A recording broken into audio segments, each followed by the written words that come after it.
السلام عليكم ورحمة الله. مرحبا بكم في فيديو جديد. جبت لكم اليوم إن شاء الله واحد الوصفة علاجية ضد الالتهابات الحلق، اللوزتين والسعال الحاد وجميع الالتهابات ديال الرئتين. إن شاء الله تنحتاج واحد البصلة حمراء كبيرة، جوج تومات يكونوا حمرين، واحد جوج معالق ديال العسل الحور، واحد المعلقة ما عمراش ديال سكينجبير، وشوية ديال المعدنوس. راه كلشي عارف المعدنوس. ما تنساوش اخوتي واحد اللايك باش الفيديو يستافدوا منه الاغلبيه ديال الناس اللي تعانيوا في هذا البرد من هاد الالتهابات. والامهات عياو ما يشريو في لي زونتيبيوتيك.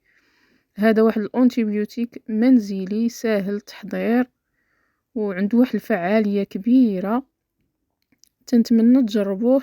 راه هو مفيد جدا وتعطي واحد نتائج مبهرة. غادي تصدموا في النتائج ديالو ان شاء الله، وغادي يعجبكم وغادي تعاودوه ان شاء الله لوليداتكم وما يكون عندكم باس. تنتمنى لكم الصحة والعافية والوليدات ديالكم وديالنا. هذا البرد هذا راه تيكون فيه الالتهابات كثيرة، خاصة الجهاز التنفسي. تيكون السعال والزكام والإنفلونزا وبزاف ديال المشاكل الرئوية. وإضافة إلى اللوزتين الحلاقم، الوليدات الصغار دغيا تيتأثروا بهذا البرد. والحلق، التهاب ديال الحلق، وهذاك البلغم الناس اللي تعانيوا منه كتير. هاد الوصفة ان شاء الله غادي تساعدكم باش تحدوا منه وتنقصوا منه. راه ساهله، راه ما فيهاش بزاف ديال المقادير. ها نتوما اخوتي تاخذوا ديك البصله الحمراء، تحاولوا ديروا لها كيما درت ليها، تتخويوها من الداخل، ضروري تخليه واحد شويه في الجناب. ها نتوما يا خوتي تتخويوها مزيان على هذا الشكل اختي وصافي. ان شاء الله هذاك الدخلاني ديال البصله غادي نوريكم واحد السلطه باش نعالجوا السكري، مرض السكري ان شاء الله، ونقصوا من الخزان الا كان عندكم الخزان طالع. هنا ندير جوج معالق كبار عامرين ديال العسل الحر. العسل راه مهم في هذه الوصفه، ضروري يكون حر.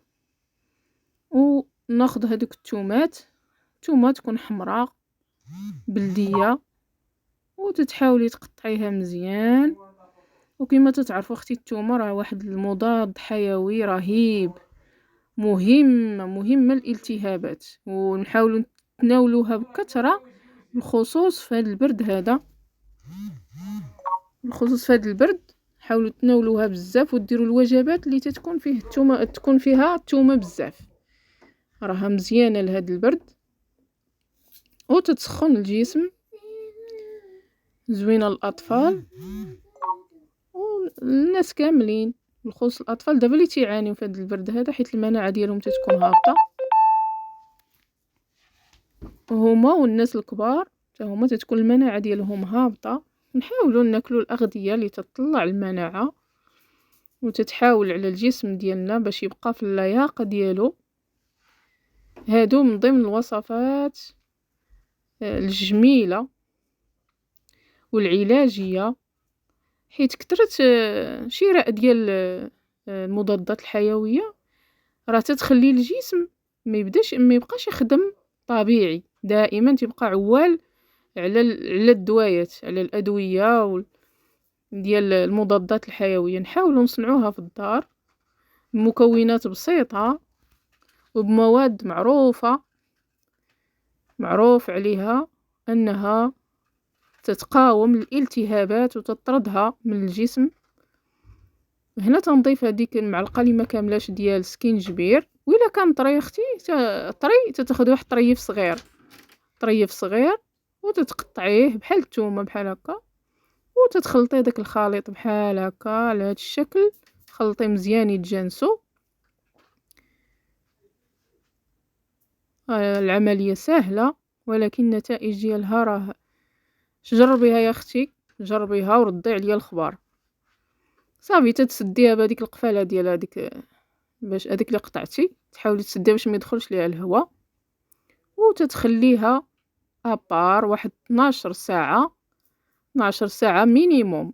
خليها بحال درتيها في الليل، خليها حتى لغد ليه، وعاد تبداي تعطيها للوليدات ولا ليك نتي ولا الموالين الدار. مهم تاخدي معلقة صغيرة قبل كل وجبة، ملعقة صغيرة قبل كل وجبة، مدة 3 ايام. 3 ايام غادي تلقاي النتيجة ان شاء الله. وان شاء الله الله سبحانه وتعالى هو الشافي والعافي، تنتمنى يشفيكم ويعافيكم من كل اسقام. اما الوصفه الثانيه، ديك البصله اللي بقات لينا ما غاديش نفرطوا فيها، غادي نصاوبوا بها واحد السلطه. هاد السلطه تتنفع الناس اللي عندهم السكري، اللي عندهم السكر طالع وبغاو ينزلوه وبغاو يعدلوه. هاد الطريقه هذه سهله، اضافه الى الناس اللي عندهم شحمه في الكبده. هاد الناس اللي عندهم الشحوم، كثرة الشحوم وبغاو ينقصوا منها، راه تيديروا هاد السلطه هادي، راه عندها واحد المنافع كثيره. غير جربوها ما غاديش تندموا. مهم الا ما نفعش راه ما غاديش تضر. تتقطعي داك المعدنوس ديالك القليل فقط، واحد شويه ديال المعدنوس على حساب هذيك البصله اللي عندك، تقطعيه كما قطعتي البصله وتضيفيه على هذيك البصله.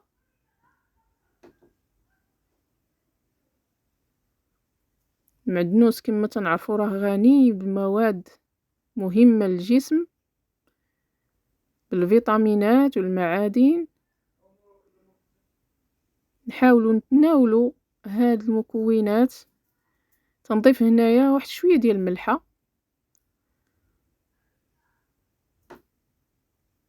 وتنضيف راس معلقه ديال البزار،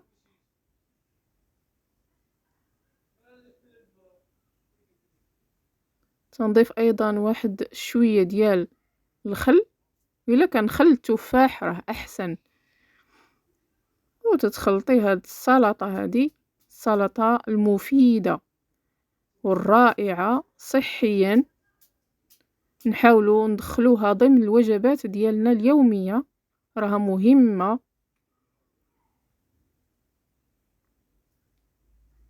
وتتجي لذيذه، الناس اللي تتعجبهم البصله راها تتجي زوينه تبارك الله. هذه ترافقيها مع الاطباق ديالك كيفاش تجي تبارك الله زوينه. وهذا هو الفيديو ديالنا، فيه السلطه وفيه هذيك الوصفه ضد الالتهابات، التهاب اللوزتين والتهاب الحلق، السعال الحاد، التهاب الشعب الهوائيه. مهم ضربه بعطله. تنتمنى يعجبكم الفيديو، ولا عجبكم ما تنساوش واحد لايك، اشتراك، تفعيل الجرس باش يوصلكم كل جديد. وان شاء الله غادي نحط لكم مقادير صندوق الوصف وطريقه الاستعمال. شكرا لكم على وفائكم وعلى مشاهده الفيديو. دعمونا باش يطلع هذا الفيديو ويستافدوا منه الناس بزاف، والله يجعلها مغفره ورحمه للوالدين ان شاء الله. شكرا لكم والى اللقاء.